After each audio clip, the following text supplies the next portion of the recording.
ایک منگول ایلچی عثمان سلطانہ کے سامنے آتا ہے اور کہتا ہے کماندار نعمان عثمان بے کا سر اور دید چاہتے ہیں۔ تو عثمان بے کو یہاں پر بہت زیادہ غصہ آتا ہے اور کہتا ہے کہ میں نے آپ کی الفاظ نہیں سنے۔ تو جب وہ دوبارہ یہ الفاظ دہراتے ہیں تو عثمان بے اٹھ کھڑے ہوتے ہیں اور دوسرے سپاہی کی تلوار نکال کر اس کا سر قلم کر دیتے ہیں اور وہ سر کماندار نعمان کو بھیج دیتے ہیں اور کہتے ہیں کہ تم کو میری طرف سے ملنے والی صرف ایک ہی چیز ہوگی اور وہ ہوگی موت۔ تو عثمان بھائی یہاں پر اپنے تاریخی الفاظ کہتے ہیں کہ میں اپنی دہلیز پر بیٹھا کتا تک بھی نہیں دوں گا۔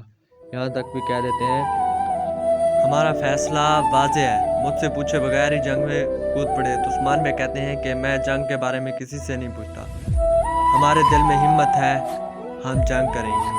جو دشمن کے خلاف ہمارے ساتھ اتحاد کر کے لڑنا چاہتا ہے وہ لڑ سکتا ہے۔ امید کرتا ہوں آج کی ویڈیو آپ کو اچھی لگی، اگر اچھی لگے تو